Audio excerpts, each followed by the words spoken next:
materi sebelumnya semuanya dalam bentuk riset atau tulisan artikel yang merupakan hasil penelitian, sehingga mulai dalam bentuk abstrak ini. Saya tidak tahu apa saya sudah berikan tugas kepada antum atau belum? Belum ya? Mana ketua kelas? Sudah, Ustaz. Sudah ya? Ustaz, cuman belum dijelaskan, Ustaz.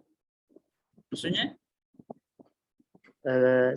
Kita bilang kemarin, Ustaz, tunggu ini, Ustaz, ada apa namanya, di formatnya, Ustaz. Oh ya, template-nya. Oh ya, nanti Ustaz. saya buat template-nya. Di sini di abstrak atau resume, jadi abstrak itu resume penelitian atau tulisan. Penulis menulis bahwa Islam merupakan syariat Allah Subhanahu wa taala yang menjadi tuntunan bagi manusia dalam beribadah kepada Allah. Dan seterusnya. Lalu syariat Islam juga menjelaskan kepada kita bahwa kita semua ini butuh pendidikan, ya, pembelajaran dan pengamalan. Sebagaimana ayat pertama turun Iqra Bismillahirrahmanirrahim, ya, bacalah. Ini dalam bagian atau pintu pertama dari sebuah pendidikan atau mendapatkan pengetahuan adalah membaca. Maka saya harap antum termasuk orang-orang yang rajin membaca. Ya. Ada sebuah nasihat yang saya baca bahwa seseorang itu minimal dia harus membaca 40 halaman satu hari. Ya. Itu minimal. Ya. Dalam bidangnya. Belum di bidang lain. Bukan 40 grup ya, WhatsApp bukan. 40 halaman yang berisi ilmu. Ya, itu yang seorang mengingatkan kita semua. Apalagi kita sebagai talibul ilm, maka pekerjaan membaca sesuatu yang mutlak sebelumnya. Karena di samping untuk kepentingan pribadi, juga untuk umat kita ke depan. Ya. Kita semua sebagai talibul ilm, apalagi ilmu syar'i, sekalian, pada Allah Subhanahu wa taala, umat menaruh banyak harapan buat kita hari ini. Kita lihat bencana di mana-mana itu akibat karena kemaksiatan di mana-mana, terutama kesyirikan masih merajalela di mana-mana, dan menurut informasi hampir semua gunung yang meledak, ya, terjadinya gempa, tsunami, memang karena ada kesyirikan yang diperbuat manusia saat itu. Antum ingat 2018 lalu di Palu terjadi gempa, tsunami, dan ada 5 jenis musibah di sana, ya. Gempa, tsunami, likuifaksi, tanah bergeser, ada kebakaran, tanah berputar-putar, longsor, ya. Itu karena memang semua tempat itu tempat kemaksiatan. Pinggir pantai sesajian, pesta adat, menurunkan kepala kerbau atau sapi ke laut di Teluk Donggala, Palu itu. Jadi memang seperti itu. Nah, bagaimana menuntaskan ini? Kita lah yang harus banyak belajar dan men-share ilmu kita kepada masyarakat, terutama hal-hal yang sifatnya asasi seperti ini, masalah kesyirikan, ya. Dan hampir di mana-mana ada kesyirikan, ada yang besar di skala nasional dan tidak. Ya, saya dulu pernah di Surabaya beberapa hari karena tugas dakwah. Saya jalan-jalan ke kuburannya Sunan Ampel, kompleks Sunan Ampel. Di sana orang minta-minta dikubur, ya. Dan memang kuburan kompleks Sunan Ampel itu di Surabaya menjadi tujuan wisata religi bagi masyarakat Jawa Tengah dan Jawa Timur, termasuk Madura. Bahkan ada terminal busnya, ya, hampir seperti besarnya terminal Dayak, ya. Naudzubillah. Ya, padahal banyak ormas Islam di Surabaya, ya. Ada yang terlalu keras menurut kita, ya. Kalau bukan temannya disesatkan, tapi urusan kesyirikan ini ternyata mereka tidak sanggup, ya. Karena persoalan seperti apa sekalian tidak bisa diselesaikan dengan ditaklim saja. Memang melalui pendidikan secara skop kecil, melalui tarbiyah, ya, secara kontinu. Baik. Kita masuk kepada pendahuluan, ya. Islam merupakan syarat Allah yang menjadi tuntun bagi manusia dalam beribadah kepada Allah dan sebagai petunjuk untuk mendapatkan kebahagiaan dunia dan akhirat. Agar manusia dapat mengaplikasikan amanah besar ini, syariat Islam membutuhkan pendidikan, pembelajaran, dan pengamalan. Seperti tadi sudah sebut. Pendidikan merupakan sesuatu yang sangat penting bagi kehidupan manusia. Ya. Dengan pendidikan, semua potensi, bakat, yang terpendam menjadi tumbuh dan berkembang sehingga potensi dan bakat itu dapat memberikan manfaat bagi diri sendiri maupun orang lain. Itu buktinya pendidikan. Ini ada standar nasional pendidikan SNP. Ya. Ini memang negara dalam ini Kementerian Pendidikan yang menetapkan bagaimana standar pendidikan nasional di Indonesia atau standar nasional pendidikan di Indonesia. Salah satu di antara unsur standar nasional itu adalah sarana dan prasarana pendidikan. Baik pendidikan yang sifatnya umum, sekolah umum maupun sekolah Islam yang berlabel Islam. Ini harus memenuhi kriteria dari SNP ini. Ya. Sarana dan prasarana banyak, ada 8 standar pendidikan, standar isi, standar SDM, standar proses, ada 8. Ya, dan salah satunya dari 8 standar nasional itu adalah sarana dan prasarana pendidikan. Ya. Apa itu sarana dan apa prasarana? Sarana pendidikan itu adalah fasilitas yang digunakan dalam pendidikan yang tidak bisa bergerak, tidak bisa pindah-pindah. Contohnya ruang kelas, ya, ruang kelas itu namanya sarana. Ya. Ruang kelas, ruangan lab, ya, semua yang tidak bisa pindah-pindah. Adapun prasarana, semua yang melengkapi sarana itu dan bisa pindah-pindah. Papan tulis, ya, bisa papan tulis dipindahkan, belajar di bawah pohon, ya. Kemudian laptop, bisa LCD proyektor, ya. Semuanya yang selain yang maksudnya yang bisa bergerak, ya, seperti itu. Nah, kedua ini harus ada, ya. Tidak lengkap prasarana kalau tidak ada sarana. Sebuah institusi pendidikan seperti STIBA tidak bisa hanya prasarana saja. Oh, kita sudah ada lab, kita sudah ada lab bahasa, sudah ada LCD proyektor, mahasiswa atau tulab belajar di bawah pohon. Itu tidak bisa karena harus ada kelas. Walaupun nantinya tidak mesti orang belajar dalam kelas, bisa di lapangan outdoor dan seterusnya. Tapi sarana dan prasarana ini harus satu paket di rumah sekalian. Seperti itu. Apalagi hari ini, ya, terkadang sarana sebagai simbol saja, tapi prasarana itu sesuatu yang mutlak. Kita sekarang belajar bukan lagi di ruang kelas, ya, tapi di rumah masing-masing sambil minum teh hangat. Ya. Yang sangat menentukan adalah prasarana itu, ya. Handphone atau laptop, ya, kuota, ya, dan lain sebagainya. Kamera, baik kamera laptop maupun kamera yang dipasang, ya, di laptop kita. Nah, ini tuntutan pendidikan nasional yang bermutu, ya, tidak bisa terpisah dari sarana dan prasarana pendidikan yang ada. Ya.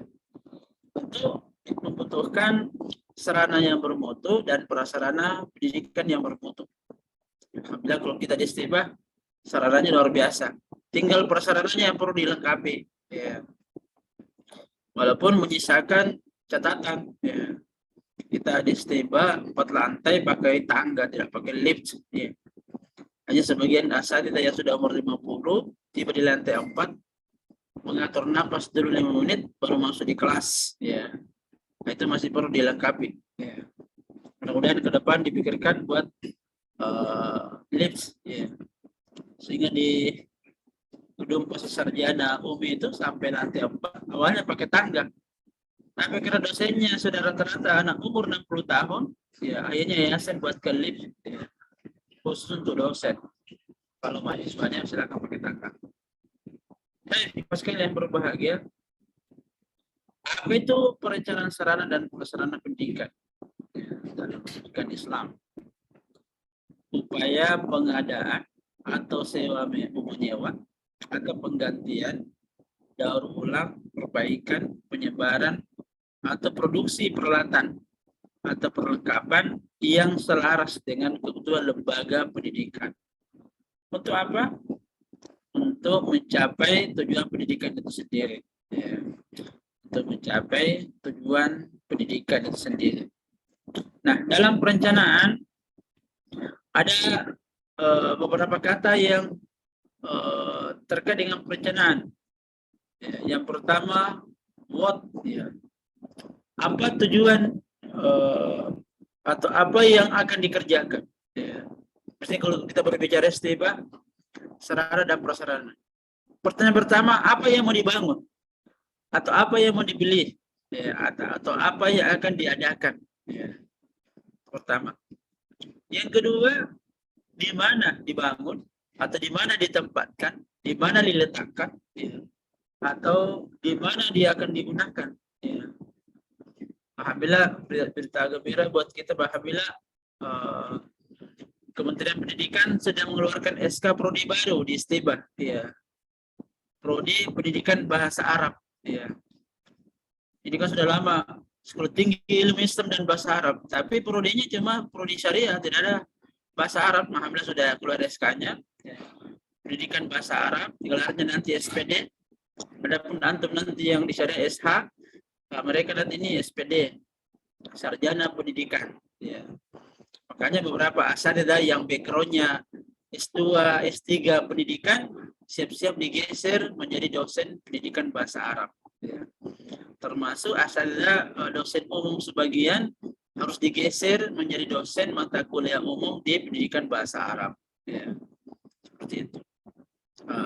Mudah-mudahan 2 jurusan lagi ini terbit SK-nya, mohon doanya kita semua, yaitu jurusan ilmu hadis, ya, dan hukum ekonomi syariah atau HES. Ya. Ini belum keluar info sekali, tapi kita bersyukur bahwa sudah keluar satu. Ya. Satu. Kita mau ke depan nanti kalau sudah 6 fakultas, ya, maka STIBA bisa menjadi universitas. Ya.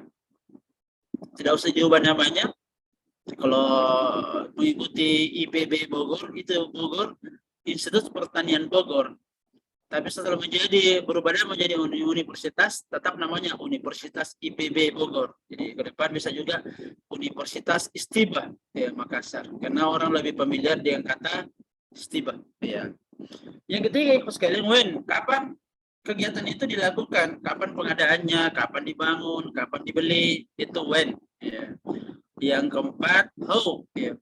Bagaimana cara kita mengadakan atau membangun? Nah, seperti hamil hari ini, Gedung Putri, ya, sudah dicor lantai 2. How, bagaimana? Ya, kita pinjam dana atau gimana? Nah, hari ini ada kontraktor dari IKHO kita membangunkan dulu, lalu pihak STIBA menyicil membayarnya, ya, secara bertermin, secara bertahap. Ya. Kemudian siapa penanggung jawab? Ya. Ini pembangunan gedung, siapa penanggung jawabnya? Ya. Kalau di STIBA kan ada penanggung jawabnya bagian prasarana, ya, wadir, bagian sarana dan prasarana, atau wadir bagian keuangan. Kemudian kenapa diadakan? Kenapa dibeli? Ya, kita butuh ke depan kalau sudah selesai pandemi ini, kita akan masukkan seluruh mahasiswa maupun mahasiswi di STIBA, ya, agar ramai lagi sehingga semua jin yang ada di gedung itu lari semua meninggalkan gedung. Ya. Ini ikhwas sekalian, sama kalau kita membuat perencanaan secara pribadi, begitu selesai misalnya di Mahat, apa yang harus saya lakukan sekarang setelah saya tamat? Kemudian di mana saya harus beraktivitas atau di mana saya mengabdi? Dan kapan itu saya harus lakukan? Bagaimana cara melaksanakannya? Siapa yang bisa menuntun saya atau menjadi sharing bagi saya untuk melaksanakan cita-cita itu? Dan kenapa itu saya harus lakukan? Semua ini harus dijawab oleh masing-masing kita. Begitulah prosedur atau mukadimah dari sebuah perencanaan, ya, sekalian. Sehingga dalam tulisan ini dijelaskan lewat perencanaan sarana dan prasarana pendidikan itu bisa ditentukan kemana tujuan pengelolaan pendidikan, ya. Apa yang wajib terdapat di sebuah lembaga pendidikan, bagaimana organisasi penyelenggara atau proses pelaksana dapat digunakan, berapa anggaran yang dibutuhkan, serta bagaimana mengontrol hal itu. Nah, itu terkait dengan perencanaan. Lalu ada beberapa tahapan perencanaan sarana dan prasarana pendidikan. Yang pertama, menganalisis kebutuhan, ya, dan menilai biaya yang akan dibutuhkan. Ya. Apa yang kita mau adakan, apa yang kita mau beli misalnya, apa yang kurang dari sarana kita atau prasarana kita. Ya. Itu yang pertama. Ya. Dicatat di inventaris. Ya. Oh, Mahat Istiba ini, ya, masih ada sarana pendidikan yang kurang, misalnya lab bahasa. Ya. Kalau di Mahalbir itu ada lab bahasa. Kita dulu waktu kuliah di Albir itu kalau ada waktu 1 kali sepekan masuk di Ma'mal, ya. Diputarkan film karton yang berbahasa Arab. Ya. Tapi supaya supaya kita tertarik, hampir semua yang diputar itu tentang perang, ya. Perang Badar, perang Uhud, tapi film karton, tapi berbahasa Arab Fusha. Ya. Seperti itu. Jadi karena berulang-ulang didengar, maka kita juga bisa mengikutinya. Ya, amal atau lab bahasa. Yang kedua, berapa biaya untuk pengadaannya? Berapa biayanya? Ya, tentu harus ada orang yang menghitung berapa biayanya. Ya. Termasuk misalnya di Istiba server untuk internet yang besar bandwidth-nya, karena kalau misalnya ada kegiatan, ya harus sebagian dosen sudah di Istiba masuk di kampus untuk mengajar. Ya. Seperti beberapa universitas itu memang menyewa tersendiri untuk kepentingan dosennya. Dosennya harus mengajar di kampus, tapi dari ruangan masing-masing menggunakan internet kampus seperti Unhas, Politeknik Unhas, dan seterusnya. Kemudian yang ketiga, tahapan ketiga adalah menganalisis prioritas. Ya. Yang mana yang prioritas kita adakan, ya. Apakah Ma'aman atau dan sebagainya. Ini banyak lagi yang mati videonya. Kenapa cuma 18 orang hadir, Vicky?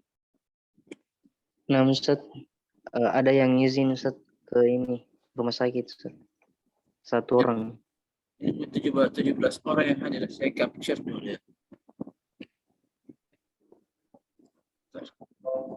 Saya masukkan di grup capture. Bentar.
Saya lanjutkan ya ini sekali. Nah, ada beberapa pertimbangan dalam perencanaan sarana dan prasarana pendidikan, baik di institusi umum maupun di institusi pendidikan Islam. Ya. Yang pertama, keselarasan antara keperluan serta keahlian. Ya. Jadi keperluan dan keahlian, atau keperluan dengan alat itu sendiri. Karena terkadang ada institusi membeli alat tapi tidak ada yang bisa pakai. Ya. Terkadang ada. Ya. Jangankan kita, seperti di Unhas saja, biasa ada jurusan beli barang, ternyata tidak ada orang bisa operasikan. Itu yang dimaksud. Kebutuhan, antara kebutuhan dengan keahlian. Ada orang yang bisa menggunakan atau menggunakannya. Ya. Seperti itu. Yang kedua, keselarasan kuantitas. Ya. Tidak banyak dan tidak sedikit. Misalnya kita buat lift untuk gedung rektorat 2 lift. Nah, itu tidak butuh 2 lift, 1 saja. Ya, seperti itu. Atau membuat banyak lapangan-lapangan seperti di lapangan Badar, lapangan Uhud dan seterusnya. Tidak perlu terlalu banyak lapangan. Ya. Apalagi kalau fasilitasnya tidak bagus. Ya. Kemudian yang ketiga adalah standar yang senantiasa tepat agar bisa dipakai. Ya. Agar bisa dipakai. Ya. Kita ambil contoh ya. Pemerintah Kota Makassar membangun terminal di Todopoli. Itu tidak pernah dipakai sampai sekarang. Terminal penumpang. Kenapa infrastruktur tidak dipakai? Karena mobil dari jurusan mana mau ke Todopoli di tengah kota. Makanya dipakai terminal Dayak. Itu pun sebagian tidak masuk di terminal. Malah di luar di pinggir jalan. Kemudian terminal Malengkiri. Ada pun terminal Todopoli ya tidak dipakai. Nah, itu namanya pengadaan tapi tidak memperhatikan kebutuhan, ya, dan juga tidak memperhatikan posisi, ya, seperti itu. Ya. Sama biasa ada orang bangun masjid, ya, tempat wudhunya di belakang masjid, ya. Padahal tempat wudhu masjidnya di depan, ya, sisi kiri atau sisi kanan agar mudah akses dari orang yang mau berwudhu. Ya. Ya. Di beberapa daerah begitu, ya. Di belakang, bukan di samping. Padahal mestinya itu di samping atau di depan. Seperti di dalam markas, itu wudhunya di samping, enak. Tapi kalau kita jalan jalur ke Parepare itu ada beberapa masjid itu, ya, tempat wudhunya di belakang masjid. Ya. Itu ini contoh saja ya, Mas. Ya. Kemudian yang keempat adalah peralatan atau sarana dan prasarana yang digunakan itu mampu menambah efisiensi kegiatan. Kegiatan yang mesti kita lakukan bisa lebih efektif, lebih efisien ketika alat itu ada. Ya, seperti itu. Contohnya kalau di Stiba, saya pernah usulkan, ya, bagusnya itu ada intercom antar gedung. Ya. Jadi ketika mudir Mahat mau bicara dengan Kaprodi yang ada di lantai 2, tidak usah pakai handphone, pakai PABX, ya, pakai PABX non pulsa, ya, intercom saja, ya, jaringan kabel langsung. Seperti kalau di kantor DPP ada 16 ruangan yang menggunakan itu, sehingga kalau misalnya ada tamu saya dari security tinggal menelpon saya via PABX, via intercom, tidak pakai pulsa lagi. Ustaz ada tamunya namanya ini dari ini, katanya keperluannya untuk ini. Oh ya sudah menunggu, suruh masuk di ruangan tamu, nanti saya temui. Ya. Ini lebih efisien ketimbang saya nelpon, ya belum tentu jaringan bagus atau pulsa saya lagi diambil dan seterusnya. Ini contoh saja ya Mas sekalian. Ya. Demikian juga sebenarnya dalam diri kita secara individual, mestinya alat yang kita beli atau sarana yang kita beli itu membuat kita lebih efisien dalam bekerja, dalam belajar, dan seterusnya. Bukan membuat kita semakin repot. Mengikuti panduan, ya, panduan penggunaan media atau alat, itu sudah otomatis, ya. Menggunakan sesuai dengan dana yang ada, ya tentu. Kalau yang mahal dibeli baru kita pinjam, ya lebih baik dihindari. Menyimpan atau menjaga, menghapuskan, kalau institusi ya ada namanya penghapusan sarana prasarana. Maksudnya itu apa? Dalam pembukuan sudah dihitung nilainya. Misalnya meja atau kursi di Stiba setelah 5 tahun itu dinilai 0 secara ekonomis, sehingga 0. Nanti setelah dijual atau dilelang ada nilainya, baru masuk lagi pembukuan nilai kursi. Tapi secara hitungan ekonomis itu sudah termasuk barang yang sudah dinilai nol. Ya. Kemudian ada inventarisasi. Ini hal-hal yang diperhatikan dalam pelaksanaan. Dan pelaksanaan dalam Islam, ya. Ikhwas sekalian, ini ayat dalam surah An-Nahl 8. Wallahu akhrajakum min butuni ummahatikum la ta'lamuna syai'a wa ja'ala lakum as-sam'a wal basara wal fu'ada la'allakum tashkurun. Allah yang mengeluarkan kamu dari perut ibumu dalam keadaan tidak mengetahui sesuatu apapun. Allah beri pendengaran, penglihatan, hati nurani agar kamu bersyukur. Pendengaran, penglihatan, dan hati nurani itu sarana. Ya. Sarana yang Allah berikan buat kita. Untuk apa? Sarana untuk beribadah, untuk belajar, untuk berilmu. La'allakum tashkurun. Ya. Takkitnya di belakang la'allakum tashkurun. Kapan kita termasuk orang yang tashkurun?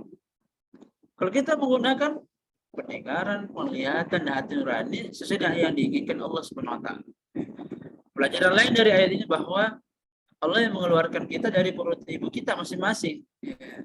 Makanya kalau ada orang melahirkan, sampaikan ayat ini, perbanyak doa kepada Allah.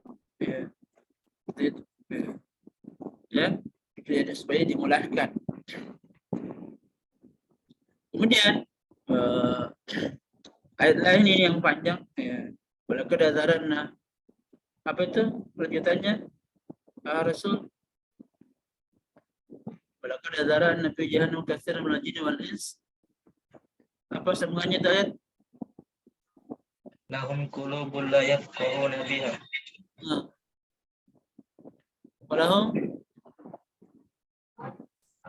Lahum qulubun la yafqahuna biha. Coba lanjut. Walahum adhanun la yasma'una biha. Apa lagi? Ulaika kal an'am Bal hum adall. Ya. Taib, hampir sama yang di atas, ya. Lahum ma'in la yubsiruna bihi wa hadza la yasma'una bihi dan seterusnya. Ya. Ini sarana dan prasarana yang Allah berikan. Ya. Demikian juga di ayat lain, fi khalqis samawati wal ardi ikhtilafil laili wan nahari ayatin lil albab, ya. Dan seterusnya. Ya. Dalam perspektif jihad, sarana itu penting. Wa idul mastata'tum min quwwah. Ya. Jadi kuda-kuda ditambah dan seterusnya. Ya. Kemudian demikian juga dari sunnah Nabi SAW, sarana itu penting untuk kita siapkan. Ya. Termasuk dalam ini sarana dalam mengenal agama ini. Ya. Mengenal agama ini. Inilah jalan Allah. Yang kiri kanan inilah jalan-jalan setan. Ya. Sehingga sarana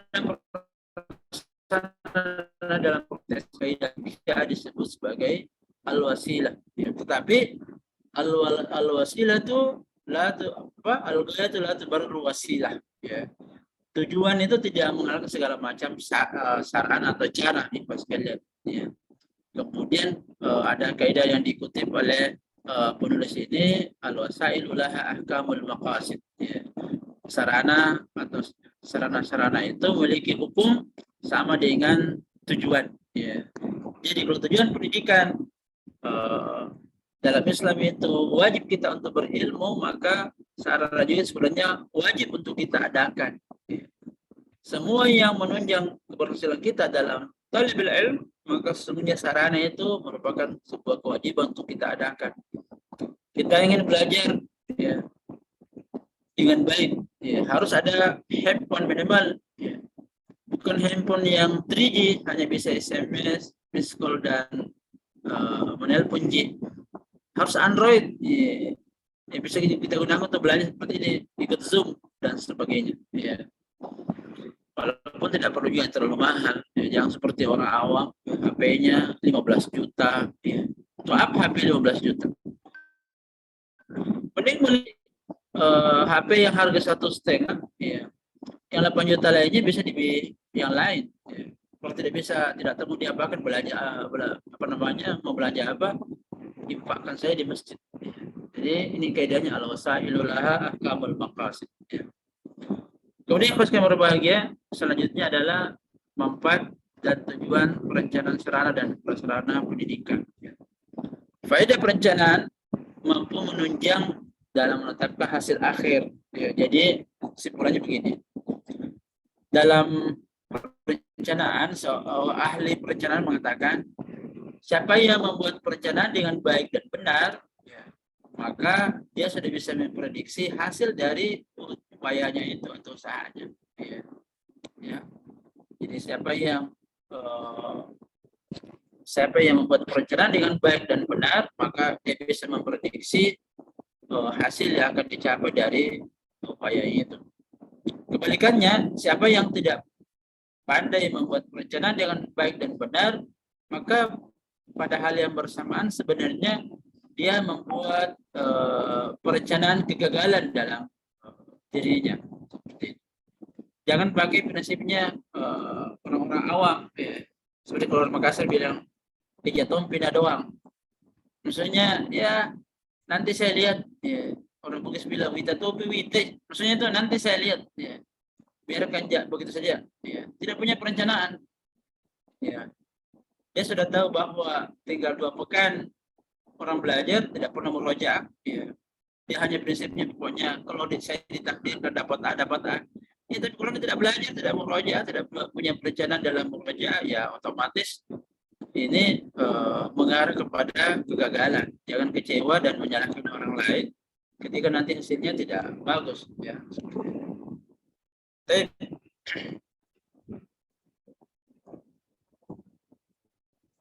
Tujuan lain dari perencanaan Islam adalah mengurangi pengeluaran pembiayaan dalam penyediaan sarana dan prasarana yang masih memiliki daya guna. Ya.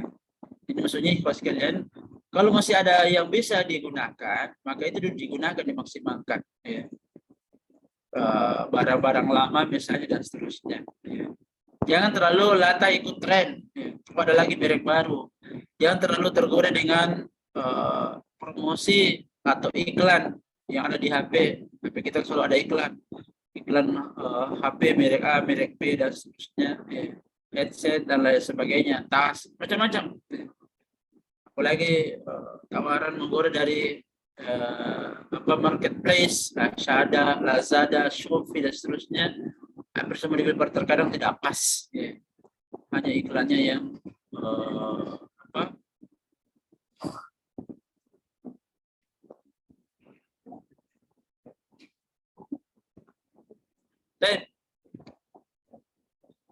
prinsip syarat dan tahapan perencanaan sarana dan prasarana pendidikan Islam. Ya. Ini bisa dibaca sendiri nanti, sekalian. Ya. Prinsip perencanaan sarana dan prasarana pendidikan. Ya. Ini ada 4 poin, silakan dibaca. Ya.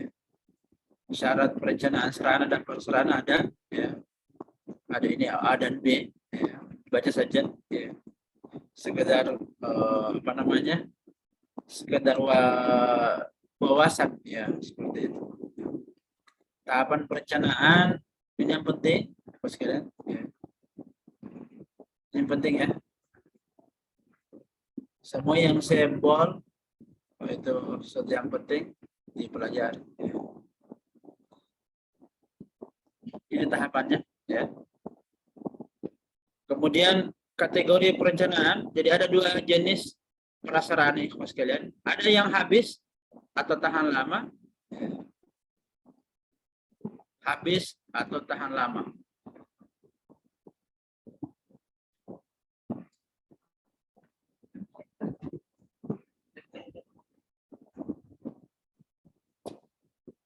Ya.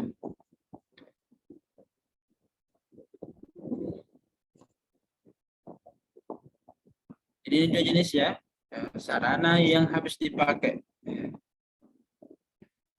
Bahan kimia, spidol, dan seterusnya. Yang kedua, sarana yang tidak habis, ya, atau tahan lama. Ya.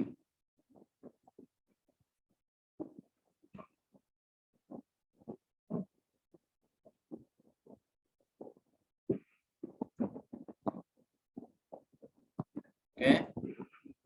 Kemudian kategori yang kedua, tadi habis atau tahan lama. Ya. Yang kedua, yang bergerak dan atau tidak bergerak. Ya. ada yang bergerak, ya. Dan ada yang tidak bergerak. Ya. Yang tidak bergerak seperti ruang kelas, ya. Ya. Pendidikan yang bisa bergerak, lemari, meja, bangku, laptop, dan seterusnya. Ya. Kemudian ada yang tidak bergerak, ya, seperti bangunan, ya. Lahan, bangunan, saluran air, pipa, dan seterusnya. Ya. Gitu. Ya. Jadi nanti kalau misalnya muncul soal, coba sebutkan sarana prasarana pendidikan yang tetap atau tidak bisa berpindah-pindah. Ya sudah, gampang saja. Gedung, ya, lapangan basket, istilah, ya. Lapangan panahan itu tidak bergerak itu. Pindah-pindah itu, ya, apa itu papan sasaran panah itu bisa pindah-pindah, ya. Papan tulis, ya. Tempat sampah, ya. Dan sebagainya. Ya. Ada juga yang tetap tapi pindah, misalnya mahasiswa yang kasih pindah keran dibuka, ya pindah, ya. Kalau dipindahkan, bukan itu dimaksud, ya. Bukan itu yang dimaksud. Ya. Kemudian yang yang berbahagia, poin F, ini sebenarnya poin F bukan poin A ya, ini poin F, ya, bagian terakhir dari materi kita. Ya. Pengaturan sarana dan prasarana pendidikan itu ada beberapa tahapan sampai selesai.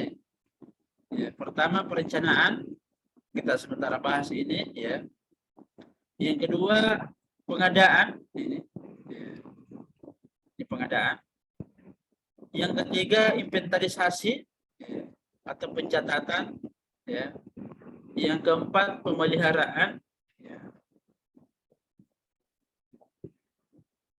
Yang kelima penghapusan, ya. Jadi misalnya sudah tua, sudah rusak, sudah harus direnovasi atau diganti, namanya penghapusan, ya, seperti itu. Ya, segini nih materi kita pagi ini Mas kalian. Ya, saya mau maaf karena hari-hari ini saya masih dalam proses terapi, jadi saya tidak bisa terlalu lama. Jelas silahkan dibaca. Nanti saya tolong Kota Kelas ingatkan saya nanti penyusunan template, ya. Saya buatkan template untuk tugas makalah yang apa namanya, yang saya sudah janjikan, ya. Harap untuk belajar dengan baik Mas kalian. Ya, jadi template seperti yang kita akan tulis, ya, seperti itu. Dan anak harap semua ikhwas sudah punya judul dan judulnya tidak sama, ya. Kalau bisa di list di grup judul makalahnya, ya. Misalnya kalau diambil contoh Muhammad Hanif Hasan, misalnya perencanaan sarana prasarana pendidikan, ya. Misalnya Novel tulis perencanaan SDM pendidikan Islam, Asar tulis pengontrolan SDM pendidikan Islam, ya. Masyarut tulis misalnya konsep muraqabah atau controlling SDM dalam Islam. Semua terkait dengan manajemen. Di manajemen yang POAC itu SDM, baik SDM secara SDM organisasi maupun SDM lembaga pendidikan dan seterusnya, silakan, ya. Makanya supaya tidak tumpang tindih, tidak ada yang sama, kalau bisa di list di grup, ya, atas pengaturan Kota Kelas. Karena harap Kota Kelas bisa mengatur ikhwas semuanya untuk judul itu jangan yang sama, ya. Kalau misalnya ada yang mirip-mirip, nanti saya edit, ya, supaya tidak sama kontennya nanti, ya. Saya syukran wa jazakumullahu khairan. Subhanallah. Assalamualaikum warahmatullahi wabarakatuh. Waalaikumsalam.